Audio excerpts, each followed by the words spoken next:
तुला खूप त्रास झालाय, माहितीये मला. इतरांमुळे तुझं लाखोंचं नुकसान झालंय. खूप पैसा तू तुझ्या नात्यांवरती खर्च केलेला आहेस. तू खूप जास्त त्यांना प्रेम दिलंयस. प्रत्येकासाठी तू खूप केलंयस आणि ते फक्त तुला माहितीये. तू जितकं केलंयस तितका मान सन्मान तुला नाही मिळालाय.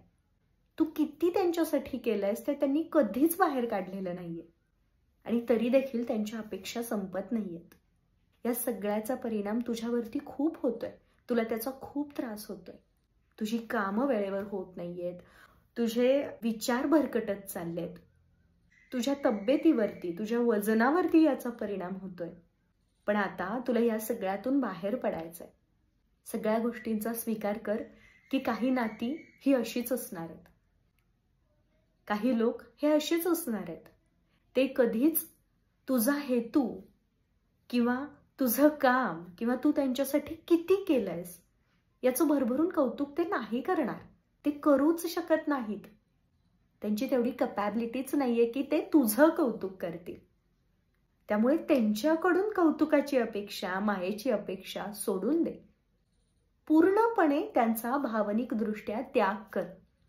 हे खूप कठीण आहे, माहितीये मला. अनेक जण तुझ्याबद्दल मागे बोलतायत, तुला नावं ठेवतायत. ज्या गोष्टी तू केलेल्याच नाहीयेत त्या गोष्टी तू केल्यात म्हणून त्यांची चर्चा चालू आहे. आणि या सगळ्यामध्ये तुला खूप स्ट्रॉंग राहण्याची गरज आहे. तुला तुझ्या कर्मांवरती विश्वास ठेवण्याची गरज आहे. स्वतःला शांत करण्याची, स्वतःला भरपूर आधार देण्याची तुला गरज आहे. आणि तू तुझा आधार नक्कीच बनू शकतेस. तुला ज्या ठिकाणावरून प्रेमाची अपेक्षा आहे तिथून तुला प्रेम कधीच मिळणार नाहीये. तुझं कौतुक कधीच होणार नाहीये. त्यामुळे सोडून दे ग. नको. तू ब्रह्मांडाकडे, परमेश्वराकडे प्रेम मागितलंयस ना, आधार मागितलायस ना, तो तुला बऱ्याच अनेक ठिकाणांवरून मिळतोय. पण जिथून तुला हवाय तिथून तो नाही मिळणार आहे. त्यामुळे जिथून आधार मिळत नाहीये, जिथे कौतुक होत नाहीये, तिथून बाहेर पड. नको अडकूस तिथे. कारण करण्यासारख्या खूप गोष्टी आहेत ग. खूप छान कामं आहेत जी तू करू शकतेस. तू तुझं आयुष्य खूप छान पद्धतीने जगू शकतेस. तू इतरांसाठी खूप वेगवेगळ्या गोष्टी करू शकतेस. जिथे खरंच तुझी गरज आहे तिथे तुला पोचायचं आहे. तुला या कचाट्यामध्ये अडकून नाही पडायचंय.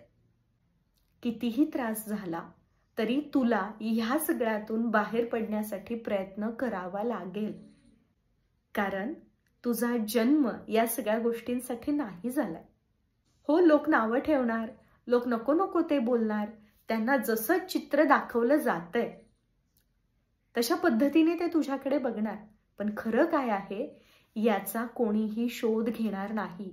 जो विचारपूर्वक खऱ्याचा शोध घेऊन निर्णय घेईल किंवा तुझा आदर करेल किंवा तुला आधार देईल, तुला प्रेम देईल, तोच तुझा माणूस असेल, तोच तुझा व्यक्ती असेल. तीच माणसं तुझी असतील. तू फक्त तुझ्याकडे लक्ष दे. तू फक्त तुझ्या कामांकडे लक्ष दे.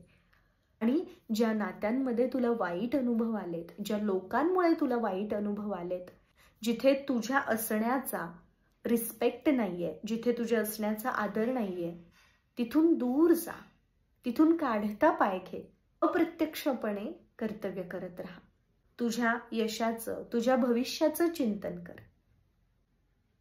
तुझ्या आनंदाच्या मागे लाग. कोण काय म्हणतंय, कोण कोणत्या नजरेने तुझ्याकडे बघतंय, या सगळ्याचा त्रास नको आता करून घेऊस. कारण तुला खूप छान आयुष्य जगायचं आहे. तुला जन्म देण्यासाठी, तुला इथपर्यंत आणण्यासाठी, तुला लहानाचं मोठं करण्यासाठी अनेक जणांनी एफर्ट्स घेतलेत. ते असेच वाया नको जाऊ देऊस ग. एक चांगली व्यक्ती म्हणून तुला जगायचं आहे. तुला स्वतःवर प्रेम करायचं आहे. तुला जितकं शक्य आहे ना त्यापेक्षा जास्त तू केलंयस समोरच्या व्यक्तीसाठी. आणि तरीही तू चुकीची ठरत असलीस ना तर तिथे तू स्वतःला सिद्ध करायला नको जाऊस. काही गोष्टी सोडून देणं, काही वेळेला शांत राहणं आणि काही वेळेला रोख ठोक राहणं, तटस्थ भूमिका घेणं, कठोर होणं खूप गरजेचं आहे. आणि तुला हे शिकायलाच पाहिजे. तुझ्या आयुष्याचं ध्येय काय आहे आणि त्यासाठी काय गरजेचं आहे त्याच गोष्टी तू कर. आणि हो, काळजी करू नको, सगळं छान होणार.